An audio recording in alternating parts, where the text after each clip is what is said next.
Erode solar புதிய பேருந்து நிலையத்தை முதலமைச்சர் மு.க. ஸ்டாலின் திறந்து வைத்து உரையாற்றி வருகிறார். நேரலையில் பார்க்கலாம். அறிவிச்சோமோ அப்படின்னு இருக்க மாட்டாங்க. அத்தனை அறிவிப்பையும் செயல்படுத்தி காட்டக்கூடிய அரசுதான் நம்முடைய திராவிட மாடல் அரசு. கடந்த 4 ஆண்டு காலத்தில் ஈரோடு மாவட்டத்துக்கு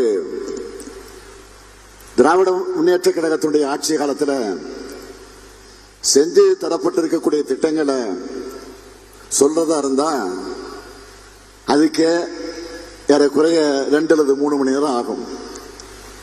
எனவே தலைப்புச் செய்தியா சிலவற்றை மட்டும் உங்களுக்கு நினைவூட்ட விரும்புகிறேன். ஈரோடு மாநகராட்சியினுடைய பேருந்து நிலையத்தை திறந்து வச்சிருக்கிறேன். ஜெயராமபுரத்தில் மாவீரன் பொல்லானவர்களுக்கு முழு திருவுருவச் சிலையோடு அரங்கம் அமைத்து அதை திறந்து வச்சுட்டு தான் இந்த மேடைக்கு நான் வந்திருக்கிறேன். ஈரோடு மாவட்டம் கங்காபுரம் கிராமத்தில் தகவல் தொழில்நுட்ப பூங்கா அமைக்கப்பட இருக்கு. குறுங்குழுமம் மேம்பாட்டு திட்டம் மூலமாக ஈரோட்டில் மஞ்சள் பொது வசதி மையம் கட்டக்கூடிய பணி நடைபெற்று வருது. அரசு ஆரம்ப சுகாதார நிலையங்களின் மேம்பாட்டு பணிகளுக்காக இதுவரை 8,13 லட்சம் ரூபாய் செலவிடப்பட்டிருக்கு. கலைஞர் நகர்ப்புற மேம்பாட்டு திட்டத்தின் கீழ் கடந்த 4.5 ஆண்டுகளில் 195 உட்கட்டமைப்பு பணிகள் மேற்கொள்ளப்பட்டு இதுவரை 177 பணிகள் முடிக்கப்பட்டு பயன்பாட்டுக்கு வந்திருக்கு.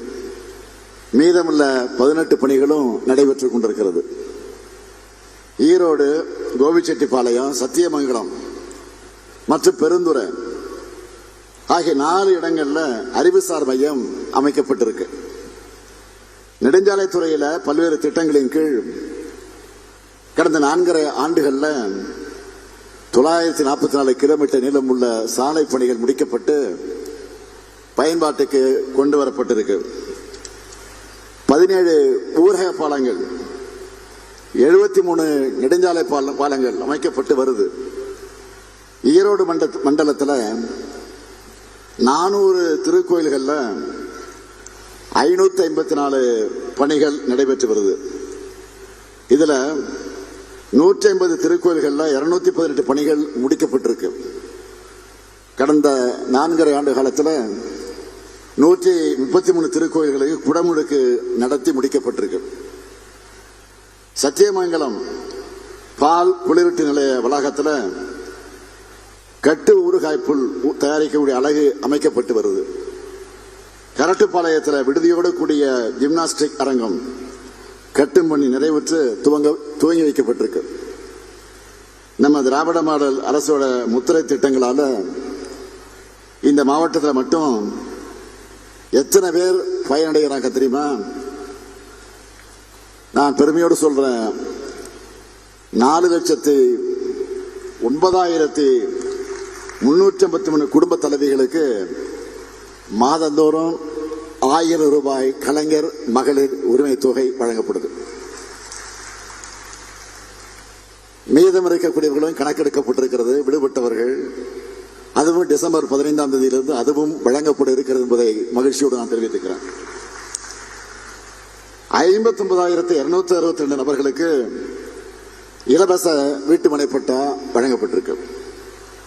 51,070 சுய உதவி குழுக்களுக்கு 3,203 கோடி ரூபாய்க்கு கடன் உதவி வழங்கப்பட்டிருக்கு.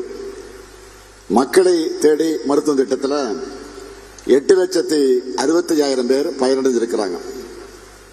இன்னுயிர் காப்போம் நம்மை காக்க 48 திட்டத்தில் 9,262 பேரோட உயிர்கள் காப்பாற்றப்பட்டிருக்கு. 5,865 பெண்கள் திருமண உதவி பெற்றிருக்கிறாங்க. 12,819 குழந்தைகளுக்கு ஊட்டச்சத்து பெட்டகம் வழங்கப்பட்டிருக்கு. ஊட்டச்சத்தை உறுதி செய்யும் திட்டத்தில் 12,819 தாய்மார்கள் பயனடைந்திருக்கிறாங்க. காலை உணவு திட்டத்தால் 53,716 மாணவர்கள் பசி இல்லாமல் படிக்கிறாங்க. புதுமை பெண் திட்டத்தில் 48,801 மாணவிகளுக்கு மாசம் 1000 ரூபாய் உயர்கல்வி உதவித்தொகை கிடைக்குது. 57,763 மாணவ மாணவியருக்கு மிதிவண்டிகள் தரப்பட்டிருக்கு. 3,771 மாற்றுத்திறனாளிகளுக்கு உதவி கருவிகள் வழங்கப்பட்டிருக்கு. இதெல்லாம் மட்டுமில்ல, இந்த நிகழ்ச்சிக்கான தேதி கேட்க வந்தப்போ நம் அமைச்சர் முத்துசாமி அவர்கள் அந்த பகுதியில் நிறைய பேருக்கு பட்டா பிரச்சனை இருக்குன்னு ஒரு கோரிக்கையோடு தான் வந்தார். ஈரோடு மாவட்டம் அந்தியூர் வட்டத்துக்குட்பட்ட 29 கிராமங்களில் சுமார் 70 ஆண்டுகளுக்கு முன்னர் நில ஒப்படை வழங்கப்பட்ட சுமார் 6,000 ஏக்கர் பட்டா நிலங்களை தமிழ் நிலம் பதிவேடுகளில் நிபந்தனைக்குட்பட்ட பட்டான்னு குறிப்பிட்டுள்ளதை நீக்கம் செய்து நிரந்தர பட்டாவா மாற்ற அரசாணை வெளியிட்டு விட்டு அந்த மன நிறைவோடு தான் இந்த நிகழ்ச்சிக்கு நான் வந்திருக்கிறேன். இதன் மூலம் சுமார் 2,680 நில உடைமைதாரர்கள் பயனடைய போறாங்கன்னு மகிழ்ச்சியோடு நான் தெரிவிச்சுக்கிறேன்.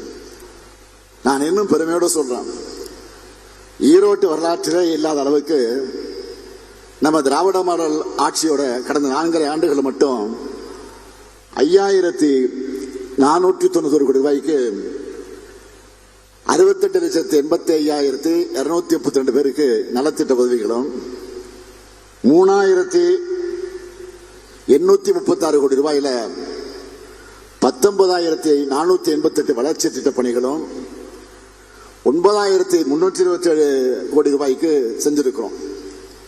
இத்தனை திட்டங்களை செஞ்சிருக்கோம்னா அதெல்லாம் பட்டியலிட்டு சொன்னாலும் இந்த நிகழ்ச்சியில புதிய அறிவிப்புகளை வெளியிடாம இருக்க முடியுமா? வெளியிடாம போனா இங்க இருக்கவங்க என்ன சும்மா விட்டுருவாங்களா? விட மாட்டாங்க. எனவே இந்த ஈரோடு மாவட்டத்துக்கான 6 புதிய அறிவிப்புகளை இந்த நிகழ்ச்சி மூலமாக நான் அறிவிக்க விரும்புகிறேன்.